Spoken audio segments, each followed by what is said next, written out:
دیکھیے جیسا کہ ہم نے خطبے میں بھی دیکھ لیا، اللہ نے قیام اللیل جو ہے اسے فرض نہیں ٹھہرایا تطوعا، قرآن مجید میں بھی اس کا کوئی ذکر نہیں، احادیث میں اس کی تشویق و ترغیب پوری موجود ہے، ایک اور حدیث بھی ہم بعد میں پڑھیں گے اس پر۔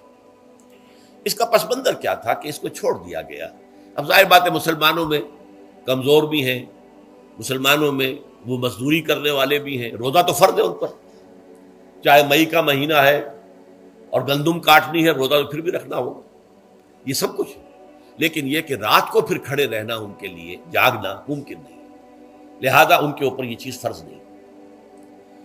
حضور نے تراویح کی نماز یا قیام اللیل نہ اسے فرض قرار دیا، نہ اس کے بعد جماعت کوئی اہتمام کیا مستقل، صرف 3 راتیں آپ نے جماعت کروائی ہے، اس میں 8 رکعتیں آپ نے پڑھی ہیں کہ جو آپ کا معمول تھا تہجد کا وہ پڑھی، اور تہجد کے وقت ہی جماعت کرائی ہے۔ یہ ہے وہ حدیث، اس کے علاوہ کسی نماز تراویح جو ہے جو ہم پڑھتے ہیں 20 رکعتیں عشاء کے ساتھ متصل، اس کا کوئی ذکر نہ دور نبوی میں ہے نہ دور صدیق اکبر میں ہے۔ یہ دور حضرت عمر کی خلافت میں ہوا ہے، اور ہم نہیں کہہ سکتے کتنے سال کے بعد ہوا ہے۔ حضرت عمر رضی اللہ تعالیٰ عنہ کی خلافت کا دور جو ہے وہ تو 10 برس ہے، ہو سکتا ہے 5 برس کے بعد ہوا ہو، 6 برس کے بعد ہوا ہو، 12 ہوا ہے ان کے عہد۔ حضرت عمر ایک مرتبہ مسجد میں داخل ہوئے، مسجد نبوی میں، تو دیکھا کہ کچھ لوگ 8 10 12 جو ہیں وہ ایک جو ہے حافظ کے پیچھے کھڑے ہوئے اور قرآن سن رہے ہیں، کچھ دوسرے کونے میں کھڑے ہیں، کچھ کہیں اور کھڑے ہیں، مختلف جماعتیں ہو رہی ہیں۔ تو انہوں نے سوچا کہ کیوں نہ ان سب کو ایک امام کے پیچھے جمع کر دیا جائے، اور اس کے لیے لوگوں کی سہولت کے لیے عشاء کے ساتھ متصل رکھ دیا جائے، اس لیے کہ تہجد کے وقت اٹھنا جو ہے وہ تو ہر کس و ناقص کا کام نہیں ہے، کہ عشاء کے بعد اگر تھوڑا سا اضافی وقت ہو صرف، تو یہ ہر شخص کر لے گا، مزدور بھی کر لے گا۔ لہذا آپ نے یہ نظام تجویز فرمایا کہ عشاء کے متصلاً بعد 20 رکعت نماز پڑھی جائے اور ایک امام کے پیچھے پڑھی جائے۔ یہ گویا کہ اجتہاد ہے حضرت عمر رضی اللہ تعالی عنہ، اس کو آپ نے خود بدعت بھی قرار دیا ہے، لیکن بدعت حسنہ۔ بدعت کس اعتبار سے؟ لغوی اعتبار سے، نئی بات، اس لیے کہ حضور کے زمانے میں نہیں تھی، تو یہ اس طریقے سے ایک نئی بات ہے، لیکن یہ بات کیونکہ بہت اچھی ہے، بہت عمدہ ہے۔ آپ جب یہ نظام چل پڑا تو ایک دن مسجد میں آئے، دیکھا کہ بڑی بھری مسجد ہے، صحابہ کھڑے ہیں اور ایک امام کے پیچھے قرآن سن رہے ہیں۔ آپ نے فرمایا نعم البدعۃ ھذہ، یہ جو ہم نے نئی بات شروع کی ہے یہ بہت اچھی ہے، بہت عمدہ ہے۔ اب یہاں سے فرق واقع ہو گیا ہے۔ ایک تو اہل تشیع جو ہے وہ تو ویسے ہی حضرت عمر سے بہت دشمنی رکھتے ہیں، عناد رکھتے ہیں، تو حضرت عمر کے اجتہادات سے انہیں نفرت ہے، انہیں دوری ہے، چاہے وہ کوئی سا بھی حضرت عمر کا اجتہاد ہو۔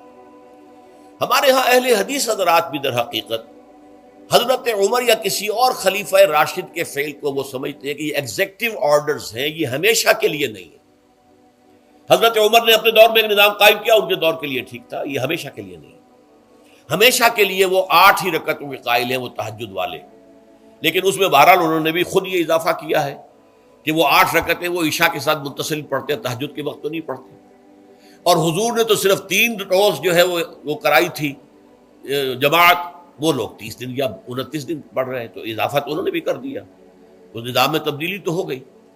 لیکن اہل سنت جو کہلاتے ہیں، ہمارے جو 4 جو ہیں، جو ہمارے مسلک ہیں، حنفی، مالکی، شافعی، حنبلی، ان کا اتفاق ہے اس پر حضرت عمر کا، کیونکہ ان کے سامنے اصول یہ ہے کہ حضور نے فرمایا علیکم بسنتی وسنت الخلفاء الراشدین المہدیین، تم پر لازم ہے کہ میری سنت کو پکڑو مضبوطی کے ساتھ، اور میرے خلفاء راشدین مہدیین جو ہیں ان کی سنت کو پکڑو۔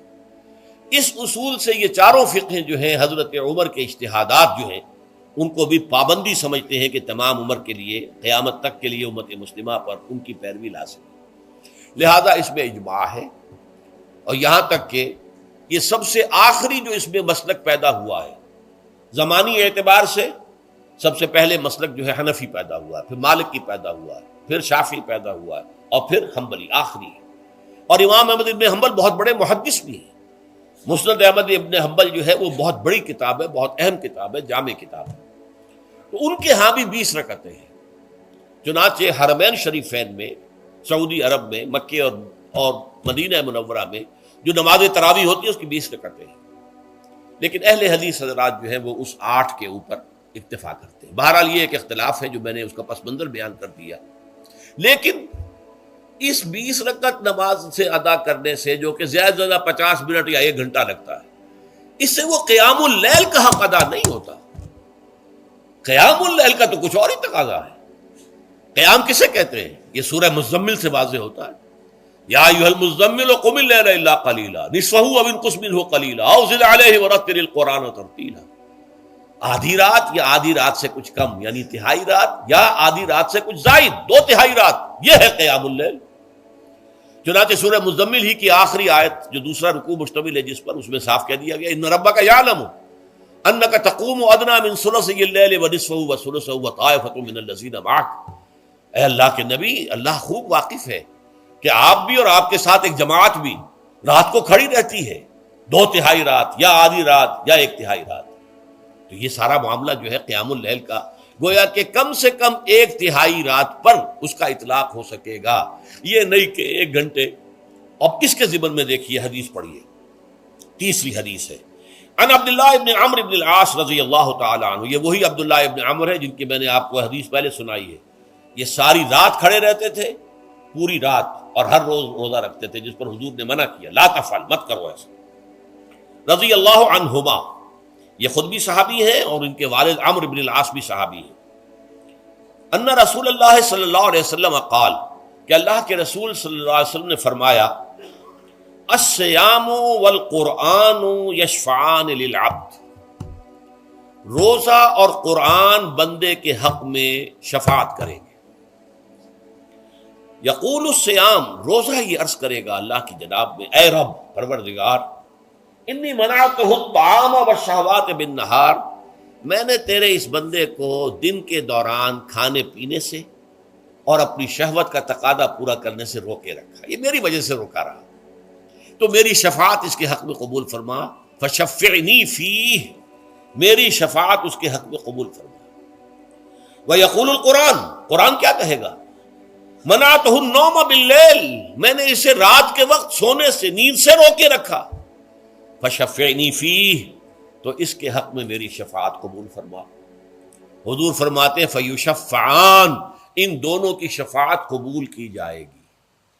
یہ ہے قیام اللیل۔